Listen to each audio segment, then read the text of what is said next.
Kia ora, everyone. Thanks for joining us today. We've got a great lineup for you. The focus of today is going to be looking around web search. It's a product which has been live for some years now, but which we've incrementally released features into. So just wanting to show you around, give you some tips and tricks about how to get the best out of your work in web search. We've also got some special guests today. We are currently consulting on a concept of digitally visualized survey plans rather than the old static paper plans that we used to. So we're actually going to start up with a little bit of a peek into the future and what that might look like. So I will shortly hand over to the guys, but I'll just do a little bit of housekeeping first. First up, if you are looking to claim CPD for the webinar, just note we're not able to send out confirmations of attendance just with the tech that we're using. So you'll just need to arrange your own record that you attended today. We've tried to keep the webinar otherwise compliant with the CPD regimes, so hopefully no issues there. The session is being recorded and we'll send that out to you probably in about a week. And we'll also get that up on our website. I understand there have been a couple of tech issues this morning. Perhaps you might have some colleagues who haven't been able to join. We're doing our best to troubleshoot that. But yeah, just reiterating, the session will be available on our website in about a week for anyone who does need to catch up. Talking of technology, we'd love to hear your questions about the products that we're talking to you about today. You will see a Q&A function on this chat, hopefully. The Q&A function is the best way to ask your questions. It enables us to type a response directly under and to triage, so please use that if you see it. I understand there are a couple of scenarios where you won't see that Q&A feature. I think one of those, if you didn't sign up personally, verifying your Microsoft account. But in any case, we have also enabled the chat. So if you don't have Q&A, you can put your questions in chat. But we'll ask you keep that to questions just because we've got quite a large group today. If you don't get your question answered, we can look to how we can do loopbacks, and we do have feedback channels open via the new apps. There is a feedback button if you do want to throw any questions or feedback either today or any time really. Those channels, we're always really keen to hear from you.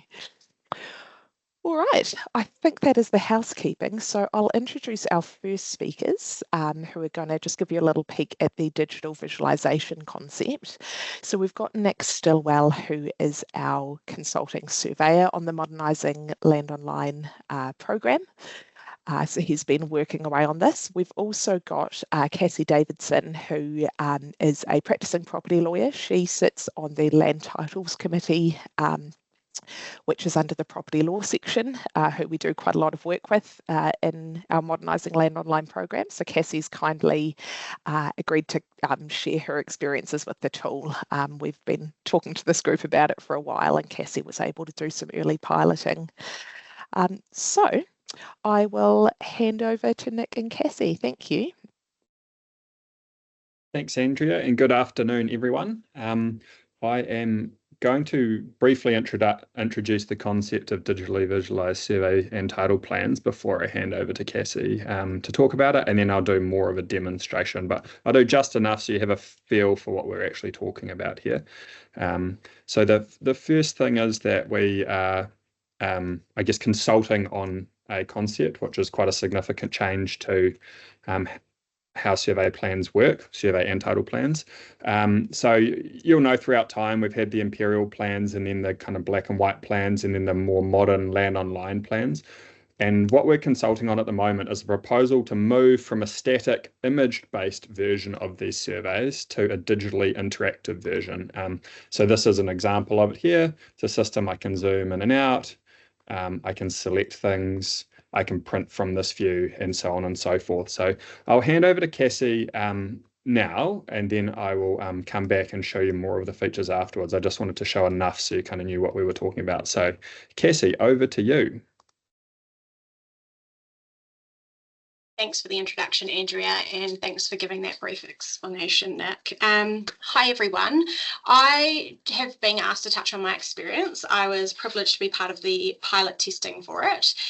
All users have the ability to test it at the moment. They can do that via surveys providing a link directly to them, or they can also access a prototype on the Land Information New Zealand website.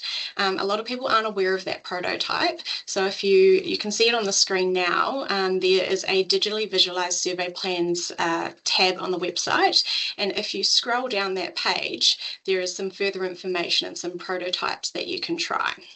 I actually personally made contact with a couple of surveyors that I regularly work with, and I used some plans that I was currently working on with them, and that allowed me to see it in the everyday environment. All surveyors have access to it right now, but in the legal field, we have to rely on being supplied a link.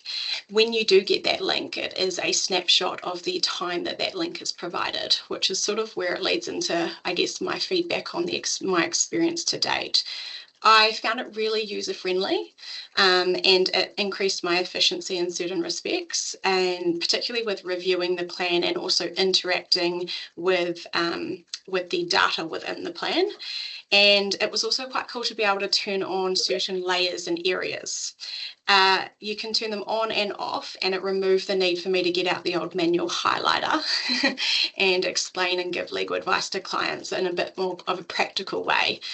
You can also, as you can see on your screen now, select certain areas within it, zoom in on those, and then capture that particular image and send it as a third or a external PDF to clients so they can see if you're providing advice in relation to that particular area.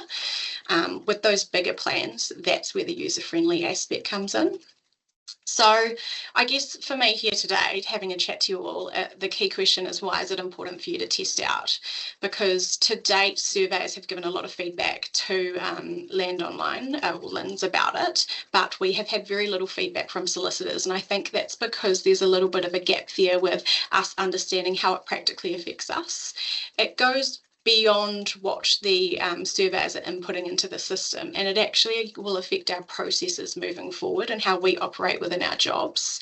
So some of my feedback, for example, to date has been around the practicalities of how I do my job. So when we're reviewing survey plans and we're obtaining third-party consents, we currently use this black and white static plan, and we circulate it for banks, for example, to be able to consent to what's happening. As it currently stands in what you're looking at on your screen, you actually can't generate a plan that can be easily circulated to those third parties. They actually would receive a link as it is. You can generate aspects of the plan. So for example, you can download a PDF version of the schedule and memorandum, but you can't download a whole document within itself to be able to send out via email. So for me, it's been explaining to the team that are generating this software how I use that tool and why that's important to me. So the idea is that we're not taking one step forward, two steps back. We're actually creating software that we can use and seamlessly integrate to. So I would like to encourage you all to give the prototype a go, because even if you don't have a surveyor that you can work on it with, which most of you actually might, so it's worth giving them a heads up that you're interested in testing it out, but you can go onto the LINZ website and you can access that prototype and give it a good go. On that same tab on the website, there's an email address that you can provide feedback to, which is engagement@linz.govt.nz. And it's really important that we feed through how we use it practically, what we would like to see, because in an ideal world, as you've seen with the new Landonline, things are a process. So we won't necessarily see these new bits and pieces immediately, but we can let them know in an ideal world what we'd love to be able to do in the future, and they can take that on board when they're trying to design this tool and moving forward and changing our processes. So yes, I hope that's helpful, and we look forward to seeing all your feedback. Amazing. Thank you, Cassie. Excellent context, and we really do appreciate all the feedback you've provided so far, and we'd love to get more. So it's just going to do a little bit more demonstration of the tool to give people a feel for it. So I guess the first thing is, what are we replacing? So this is an example of a title plan that is currently produced for a subdivision, and I've got the corresponding digitally visualized version of it coming up next. So at the moment, this is a 46-page document. As you scroll through it, you've got parcels, and then eventually you come to schedule memorandum information, and then eventually you get into the plan sheets, and then there's a whole series of plan sheets going from big picture down into more and more detail. So this is the, if we look at that plan there briefly for a moment, you can hopefully appreciate that this is the same plan I'm about to show you. So here we are with the digitally visualized version of it. And I was just going to do a couple of tasks to show you how a tool like this could work. So the first thing is, there's these purple glows. I'm just going to turn those off. They're there to help you know when you need to zoom in further to see some information in that area, but it's kind of distracting in this context. So here we are. We've got the digitally visualized survey plan. There's a series of panels over here that you can interact with. So the survey information panel contains kind of a lot of that header information you'd see on the first page of the survey. We've then got an existing parcels panel. Now this particular survey only has one underlying parcel, but if you select it, you can see the extent of it, which is super helpful when you're trying to understand which parcels have been created over which underlying parcels. The estate records are also listed there. They haven't been populated in this case. Then we've got a new parcels panel. Now this is quite a big survey, but I'm going to show you one example use case of the new parcels panel by opening up the easement schedule first. So we've also got a supporting documents panel. So I'll open that up, and you'll see that there's a schedule memorandum here. I can click and open that, and it will open. And there it is. I'm just sorry, bear with me. It's kind of a bit tricky trying to work on a single screen for this. But I will shrink that over and do what I can. So the concept here is, let's imagine that we've picked up this schedule memorandum. We're trying to check through it and make sure, properties are legally serviced as they ought to be. So let's check this one out. We've got easement area EQ. It sits over lot 364, and it benefits these lands. So that's 3, 6, 5, 6, 7, 8, 9, 70, 1, 2, 3, 4, 5. So I could search in here and search for lot 365, and I can then clear my search. And where's it gone? Should still be selected. Cool. And I'll highlight from 365 down to 375.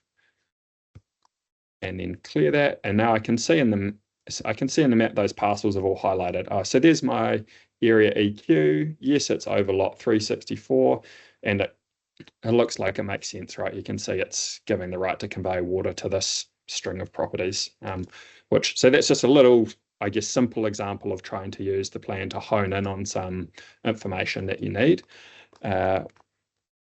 So that's new and existing parcels. Say you wanted to create a print of this. So say you needed to send this off for some reason. Let's pretend this parcel had been missing, and I wanted to print it and send that off to talk to a surveyor. So I can then choose the ability to print by area.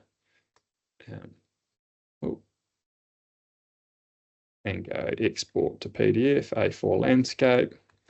That's going to generate a little PDF, and I could then send that through to my surveyor and say, hey, this parcel here has been missed off the schedule, or whatever it is. So that's an example of producing a drawing from within the tool. And yeah, the other kind of, I guess, key use case people have signaled to us that is quite important, that has persisted, is the, let me get that Teams thing out of the way. There we go. Is the ability to get a tabular version of the data out, so that, say, you had a manual checking process where you needed to go through and highlight this. So we do still support the ability, if you just click this PDF button here, it will summarize the data in here and print it out in a tabular form. So say you needed to go through and check all of these off or something, you could then do that from this document. So there are many more features in there. I'd encourage you to jump in and have a look and have a play for yourself. As previously mentioned, you can find the information on our website. If you just use the search our site and type in digitally visualized survey plans, it'll bring you to this page. From here, you can hear more about the the proposal. You can find the information to test it out yourself under Give It a Try and try the prototype. There are some sample plans there. And it's also got the details on how to provide feedback. I put this slide together to give a quick feel for some of the feedback that could be helpful. So I guess the key thing we want to know is, are there instances where this digitally visualized solution won't allow you to do the necessary work? So it's really critical that we hear about those things. And what's missing that we would need to improve before we could roll something like this out. A useful thing to check through before you provide feedback is inside the proposal, there's a section on known issues or gaps. So at the moment, we've just developed a limited prototype to enable discussion about the concept. But this page here has a lot more information about how it would work and kind of, I guess, some of the bigger issues we know we haven't yet solved with the prototype.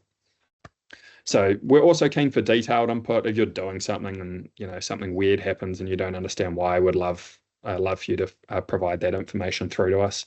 And as previously mentioned, the place for feedback to go to is at this email here, engagement@lins.govt.nz. So that's it from me. So I'll be, thank you so much for your time. Really appreciate that. And looking forward to hopefully getting some feedback come through. Back to you.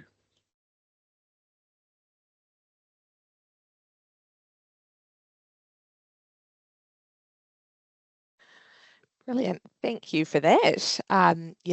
Enjoy having a look around that. I gather many of the professional bodies are also considering putting together some comments about the product. So if you prefer to reach out to them rather than direct to us, you've got those channels available too. All right, we're going to jump next into the demonstration of web search, and to do that today we have Phil Smith here. Phil has worked at Lins for quite some time, wearing a few different hats. So he's one of our sort of in-house subject matter experts working with the team who is developing the product. And Phil is going to give you a look around web search. I'll hand it over to you, Phil. Thank you. Yep. Thank you, Andrea, and welcome everybody. It's good to see everybody here. And just for the next half an hour, I'd like to just show you through the latest developments of web search and hopefully give you some pointers to maximize the experience that you have with it. So I'll share my screen and we'll get into it.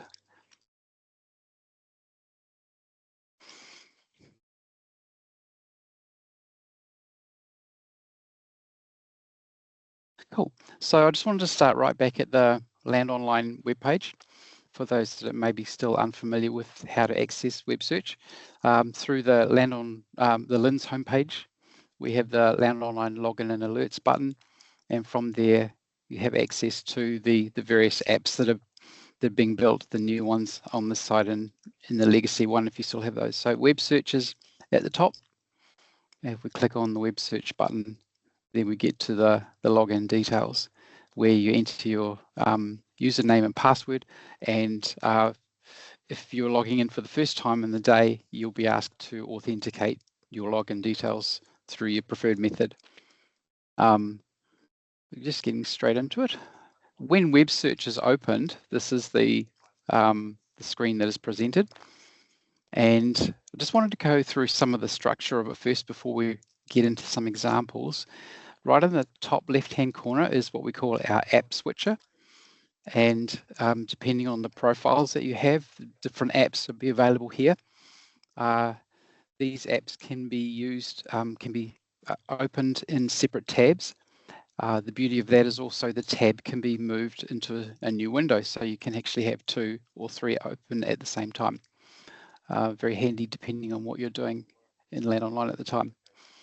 If we move over to the top of the right-hand side of the main toolbar here, we have another menu option. And in this menu, there is the ability to create a request back to Lins, fees report if that's something that you need to know about. And then wanted to highlight these 2 options here. This link here takes us back to the Lins website and specifically the help pages, which are being developed continuously at this stage. Yep, so there's the one for web search. And then also just below that is the give feedback link, which is very useful for us if you're in the application and you find something that's not quite working, or you have an idea, or you need some clarification on something, and you have time to fill this out for us. Super useful.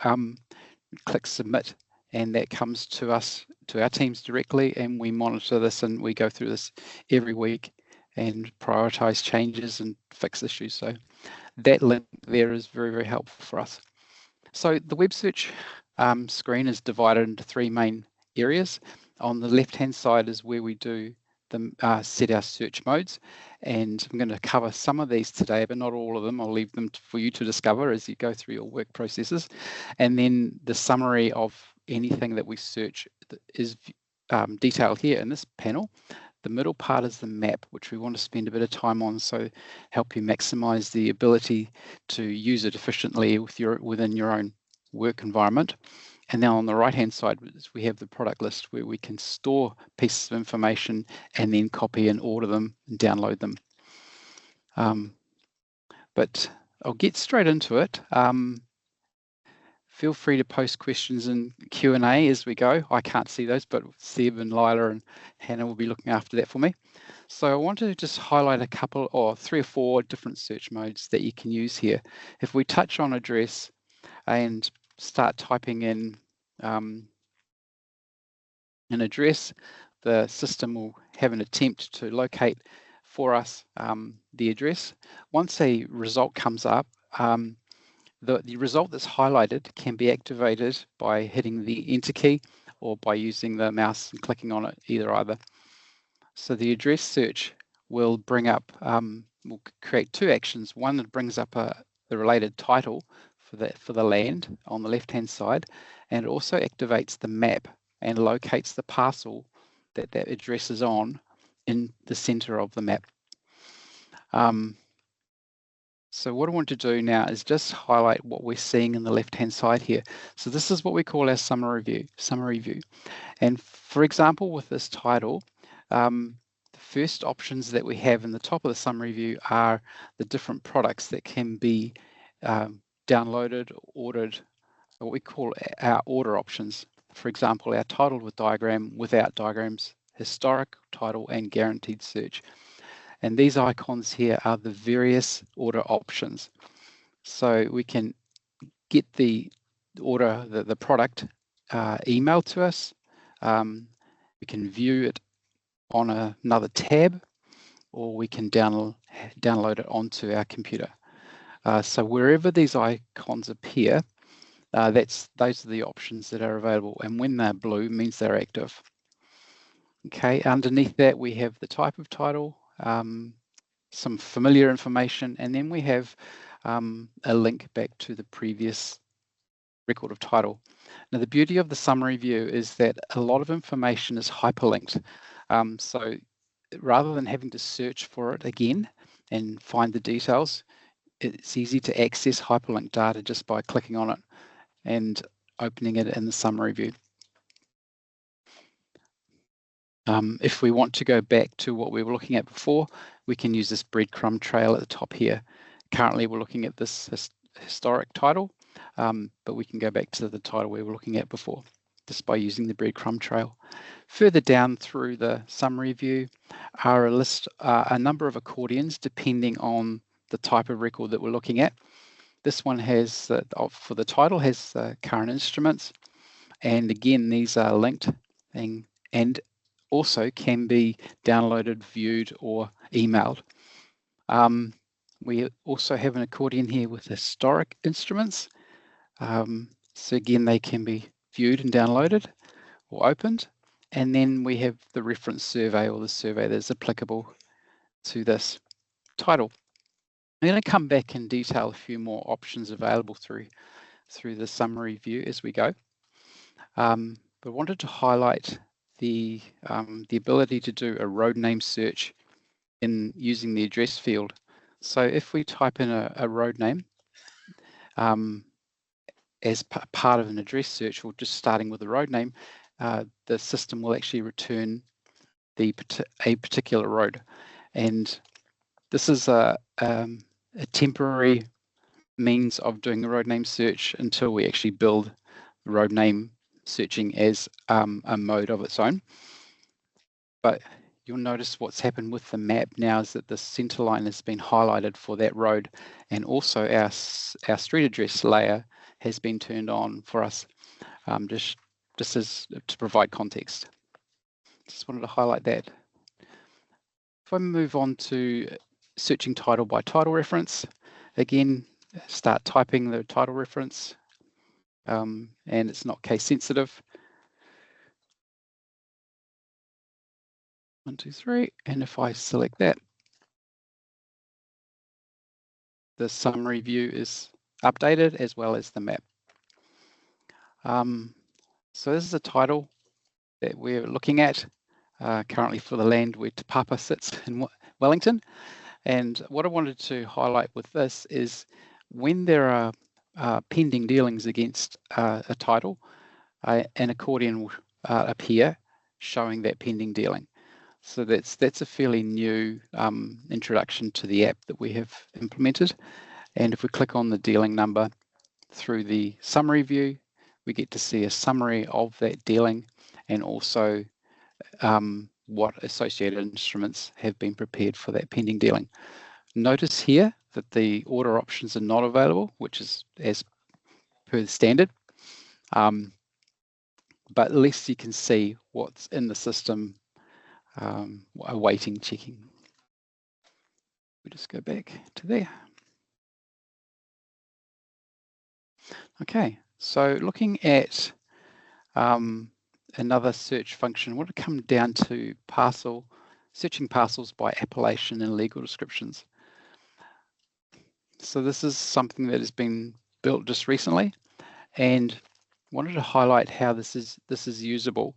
So we have a number of this function here allows us to search for any parcel in Landonline using its survey component, which we call the parcel appellation, or its title legal description. And as you can see up through here, we have 3 different modes. We can search for general appellations, or Māori land appellations, or other appellations for miscellaneous. And I'll demonstrate these just briefly. There are also 2 input modes here. We can use a simple mode, which is breaking an appellation down into its main parts, a lot number, a plan type, a plan number, or else we can get into those really those variations, old appellations, historic appellations, and some edge cases or for old land or rural land. So let's just start with this one here for simple appellations. If I type in that one and then select the plan type and then the plan number. As I enter in the details into these fields, this constructed appellation field down here will show me what I've constructed. Once that has been completed, clicking the search button here will initiate the search.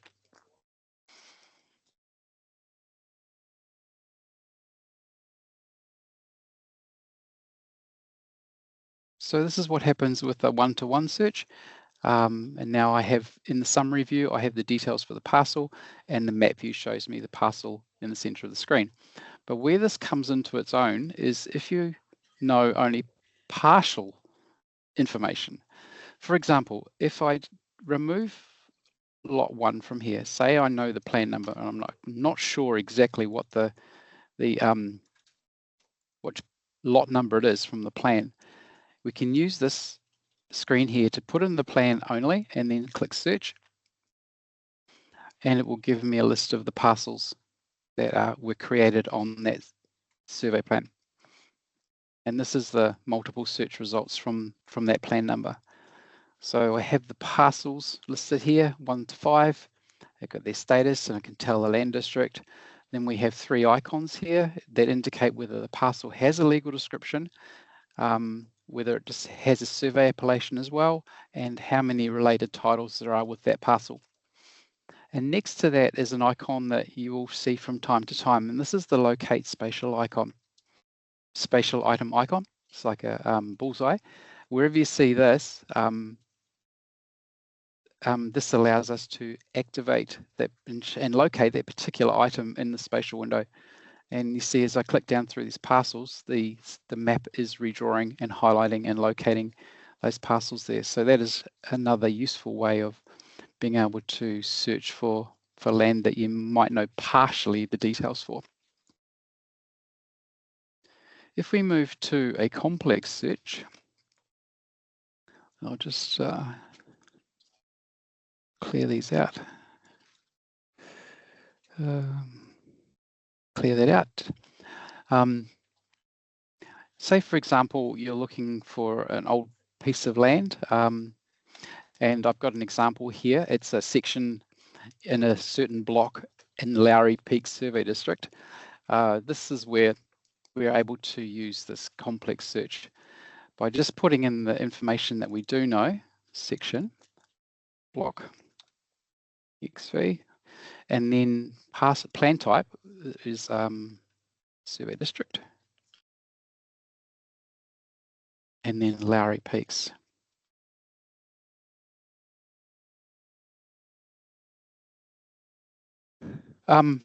So you'll notice in the constructed appellation area that it doesn't read exactly how I had it in here. It just has section block 15 survey district Lowry Peaks. But what this search system does is it automatically changes the appellation around to either search for survey district Lowry Peaks or Lowry Peaks survey district, which is what we're after.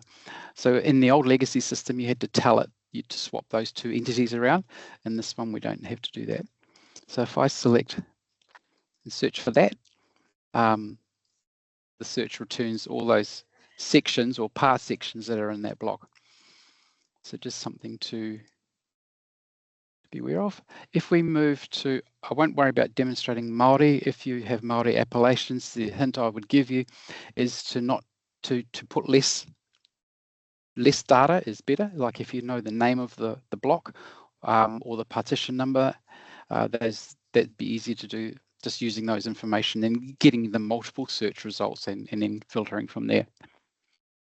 Just a note on the other appellation, this is a free text field and is usable for those really vague parcel appellations, especially relating to Crown land. And the beauty of this screen is that you can copy and paste it from, say, some other documentation into there, and then just search for it and see if you get a hit. Cool. All right. If we move back to general, just clear that out. One of the other things that's been implemented in the recent weeks is the ability to see and persist the display of historic parcels. So if I put this one in, do 6.1, search.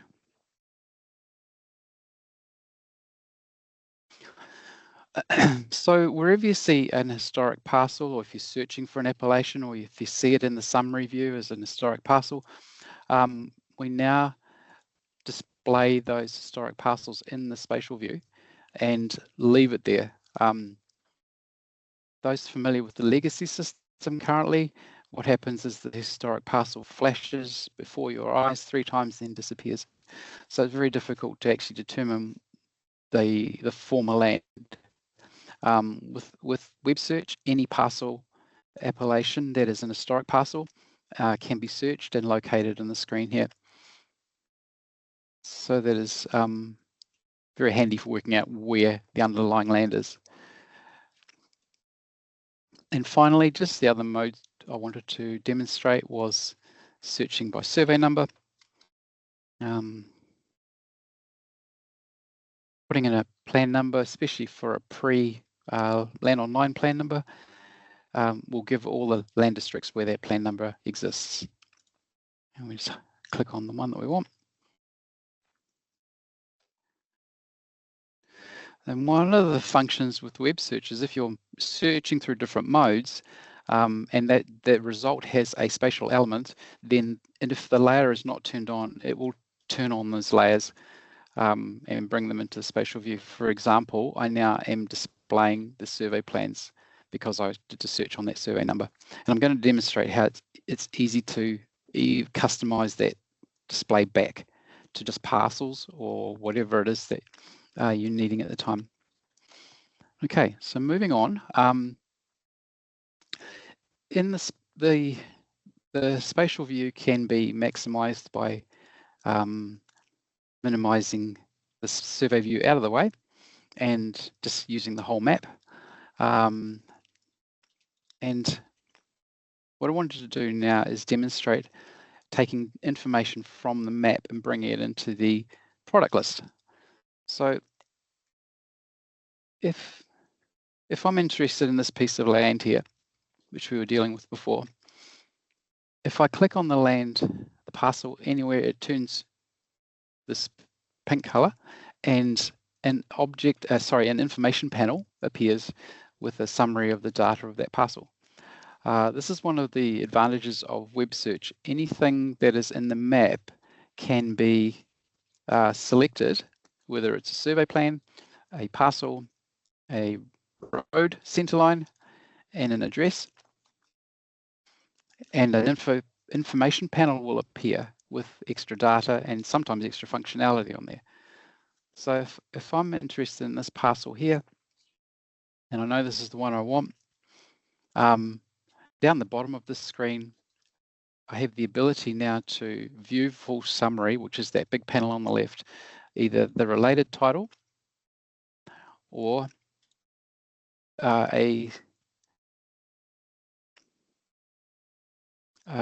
see a full summary of the parcel itself. So that's bringing up the details there on the left. And you'll see it's actually changed to a located parcel now.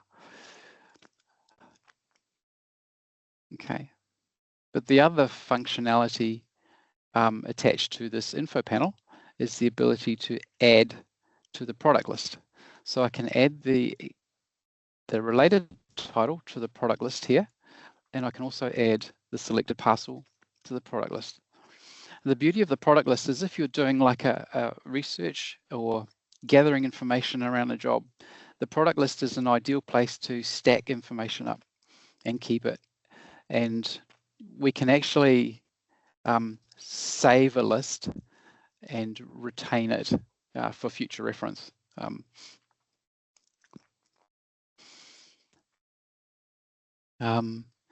So other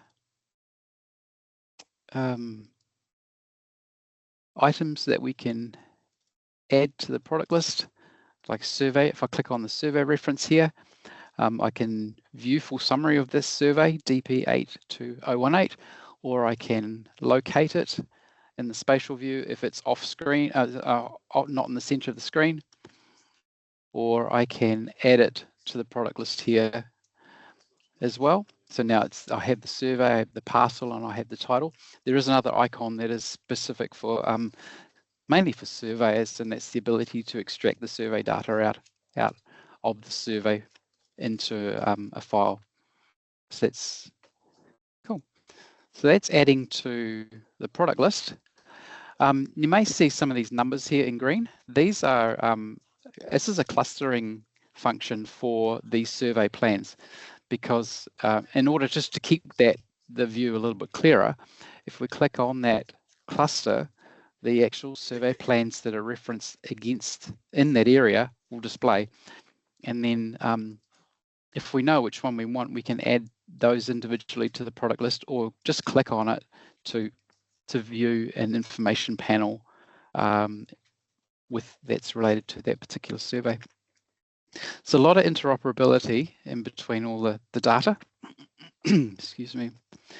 If when I'm clicking around a parcel and I get to the corner of a parcel, and sometimes it might select 3 parcels within a radius, and this little box here pops up saying 3 spatial objects are here, then as I scroll down over those items, the separate parcels will highlight. And if I decide that's the one I want there, then it will select it and show me the information panel for that. If the bottom of the information panel is off screen, just click and drag the map. So the easiest way to navigate around the map is using the mouse, clicking and dragging, and with the scroll wheel, zooming in and zooming out. That's the fastest and easiest way of getting around. Okay, I'd like to move to this area here now. This is called the map control toolbar. And on top of the first option is zoom in and zoom out. If you just want to click in the center of the screen, or zoom out. Yep, just based on the center of the screen. Then we'll just let it settle. Cool. I'm going to skip over a couple of options. I'll come back to them if we have time. But this one here is the layer control panel. And we have introduced a lot of layers recently. And so in this box here is the ability, on this panel here is the ability to customize the layers that you might want to see. For example, under each, if there's an arrow next to the parcel grouping name, then that means there's more options underneath, and so therefore we can drill down into see the options that are there and then select them or unselect them as needed. For example, we might want to see secondary parcels for our easements, maybe even tertiary parcels, and those have come on here and through this area of the map. If you're interested in approved data because you're looking at maybe legalization work, then approved parcels can be turned on. And then also we have survey plan references with the 4 types, whether the plan is approved, registered, or withdrawn or provisional. And then moving down, there's survey marks and vectors, and then street addresses, natural boundaries, and then a group of centerline layers, which can be used, excuse me.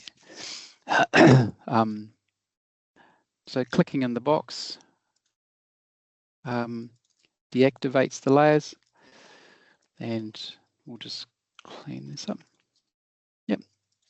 So all right. So with the layers on, actually I'll turn the road back on and the street addresses back on. With the layers selected, in the current tab is the ability to turn extra labels on. So for example, with our parcels layers, we can turn on appellations and areas or turn them off as we want. With our secondary parcels, we can turn on the appellation. Same with tertiary parcels. And then for center lines, we can turn road names off and on. Yep. So I'll just turn that off, leave them on. And when a parcel or a spatial item is located and is sitting in the screen as orange, then that there's a located layer up here which can be hidden or turned on. For example, if we have an appellation search,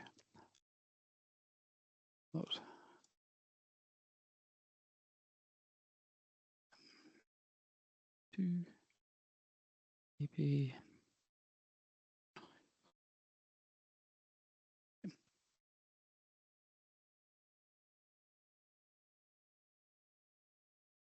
Yep. Cool.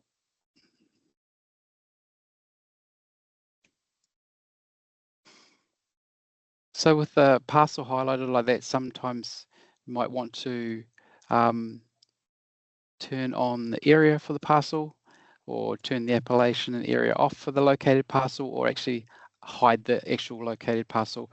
So with the headings for the layers, there are options to hide the layer, and delete layer doesn't mean remove it, it just means remove it from the list. So once, if you have a set of layers that you like to use all the time, then I just might turn that off. Under the current layers tab, there's the ability to save as default view. If I click on save as default view, then every time I log in, that will be how my map is presented initially. And if at some point I want to go back to the default view or the basic Landonline view, I can always select that here under the all layers tab. So I'm just aware of time marching on. So just very briefly, map settings, I'll leave these to you to discover for yourselves, but there is a numerical map function down the bottom here where we can highlight a scale and change it just by hitting, typing over that and hitting the enter key. This auto locate feature is super handy and is on by default. So anything that is searched in the summary view, highlighted in the summary view, will be located in the spatial view if there is a spatial object. The green survey references, when they're clustered together or when there's so many close together, then that clustering can be turned off, but just be aware that will clutter the screen. If you're at a high level, small scale, and there are a lot of street addresses, and you just want to clarify the screen a little bit, this one can be turned on and it will remove some, but leave enough for context. So I'll leave those for you to discover. We have three base maps options at the moment. We have a topographical base map, and then we also have the satellite view, which can be used for context for the physical features on the ground. And then we also have none if you just want to see the pure Landonline data, and sometimes that might be helpful when viewing especially secondary parcels or easement parcels.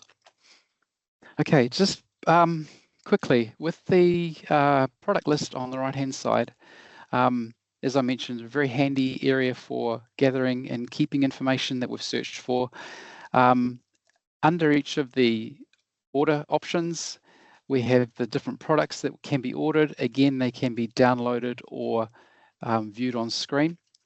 And then under each of the folders are available all the options that are within that data set.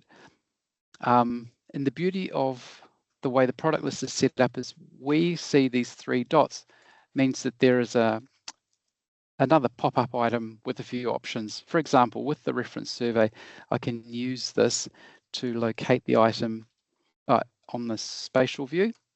I can also use these three dots to view the full summary on the left-hand side, or I can move the survey from here to add it as a top-level item, but I already have it here. So I can move it into its own folder and then open it and select the plan images for downloading or viewing. Same with these parcels here. I can select like a parcel and move it on to its own option in the product list if I want to. And then I've got access to its own reference survey. So this is an ability to drill down, order, and move things around. If the list you're wanting it to persist for a few days, we have the ability to save as a new list. And we just give it a name, any name. Yep. And I also have just saved up another list as well, which I was using before. So the ability to have multiple lists, very handy for separate jobs. And if I want to order products to keep, then selecting them here in the product list and then clicking the order button will activate that order. Yeah. And this tab here is very useful for recent orders that you've generated, products that you've downloaded. They are available for a period of time. And if you click on download, you can download them again up until that time limit is over. So that in a nutshell is the current functionality in web search. And I'll just stop sharing now and open the floor to question time. Amazing. Thank you, Phil. You managed to cover a lot there. I'll bring our slides back up, but depending on the questions, we might get you to reshare. So I'll just flick over now. I've seen the videos of our question answerers through the session. I gather you've kept them busy, so that's great. Always like more questions rather than less. There's a couple they've noted down here might be worth speaking to the group too. So the first question from Christine Gavin. In Legacy Spatial, you can search for cancelled legal descriptions that have been cancelled since Landonline was introduced. Can you still do that in new Landonline? Yes, absolutely. Right. If we use the legal description, let's get that parcel, you can select that lot DP from any plan, even for cancelled ones, because the parcels still exist in Landonline. So yeah. Perfect, thank you. All right, we've got another question here from Kath Bonza. In Legacy, we had the ability to add a title to the tree to check the status of any pending dealings. How do we do this in web search? I'm not sure if you've got a demo there. I think the Te Papa title had a pending dealing against it. Yeah, let's open that up. Yeah.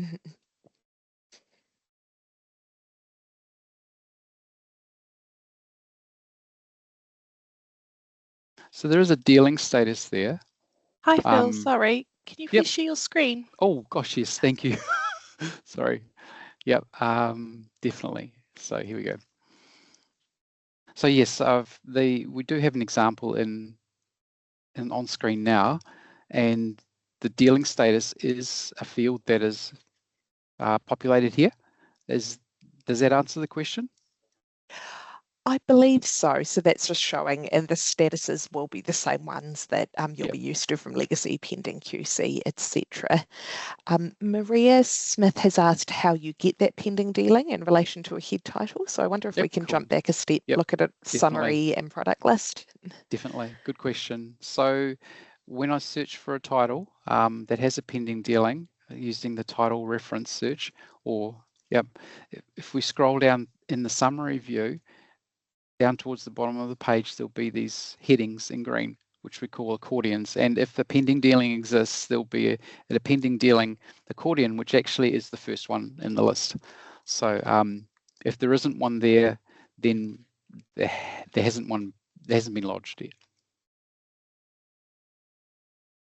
Thank you, Phil. Is it worth adding that to the product list? I gather you can also spot a pending dealing there. So I guess the head title itself. Yep. So, yes, good point. So here's the head title here, and there is a folder here, pending dealings. The status of it isn't viewable in the product list; it's viewable in the summary view. Brilliant. And to get to the summary view, Phil's showing us right there. You can use the 3 dots. If your head title is in the product list and you can see the pending dealings folder, the 3 dots next to that pending dealing gives you access to bring this info on screen. Thank you. All right, the next question from Adele Hollis. Do you only get charged when you actually order something, or are there some costs along the way? So ordering can also be interpreted as viewing. So when you view things on screen, if, for example, we go back to the title. If I use the screen to view the title, it will give me this checkout summary, which is essentially ordering the product as well. And we'll open it in another tab, but we've essentially bought that product. So downloading is the same. If it hasn't already been downloaded in the session, then it will be charged for. So you can open it in a tab and download it at no extra cost once the first charge has been applied. Thank you. And I believe it's pretty similar logic to legacy by the time you're actually, ordering and viewing a title and instrument survey plan. When you're getting those products, you will be charged, but anything on that sort of left-hand side, that summary, you're not being charged for that. That was delivered slightly differently in legacy. It was sort of, did we call it structured text? You could see some things on the tree. So this summary presents that information in a different way, but you're not going to get charged without warning. Is that a fair sort of rule of thumb? You'll be without warning. prompted No, about you won't that be charged purchase. without warning. No. Yeah. No. Right. Got a question from Paul O'Neill. The satellite view is partially grayed out and doesn't give a clear view of improvements. Can a clear view be obtained and printed? Right. It sounds like there's some Point, feedback Paul. sort of The reason nestled in that is because of the so it's slightly hidden by the parcel layers. So the satellite view itself is clear, but it would, in order to show the Landonline data over the top, there's a bit of a opacity in there, which is something that the team is looking at possibly bringing some enhancements towards, but they are provided entirely just for context. I'd suggest probably maybe need to do some research elsewhere for that. Grand, thank you.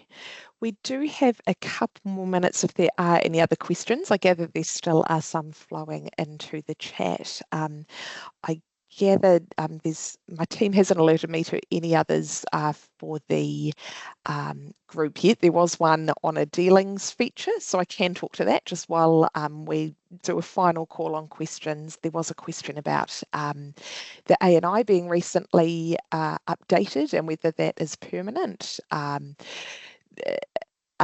It's not. We are gradually updating the formatting of the A&I form, so we're looking at making some further improvements shortly, and that will potentially be a bit of a rolling thing as well. Another question here. I might make this the, let's say, second to last one. Is there a plan for a more robust ownership search? For example, allowing for wildcards and showing a list of properties with matching names, including various middle names, rather than just one. So when you click out of the automatically search title, it flickers to show filters, but does not actually let you edit them. There's almost two parts to this. Yeah. The first part is that sort of wildcard question. I'm happy to talk to that as well, Phil, if that's... Yeah, wildcard is, it's on the list of potential features. The way that we delivered web search is a little bit different in that respect, but we have heard from some users that those sort of wildcard search scenarios do have some value. So to me, this is sort of another piece of feedback along those lines. It sounds like for this user, they do get some value there. It's not currently planned out for delivery, but it is on the radar as a feature that customers,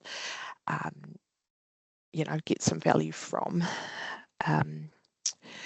The second half of that question, I'm not sure if you can I'm not sure if you can see that, Phil. I couldn't quite get to the bottom of what was being asked, so it might. I think we'll get our team to just to loop back to that one. Yep. Okay. Well, with 1 minute to spare, I think we're probably at a logical time to thank all the presenters today, both Cassie, Nick, and Phil. For everyone who showed up and asked some great questions, thank you very much. We'll get that video recording out to you within the week. And if there were any colleagues you had who weren't able to attend, encourage you to steer them towards that. So I will leave you to your afternoon and hopefully to your sort of richer uses of web search. Thank you, everyone.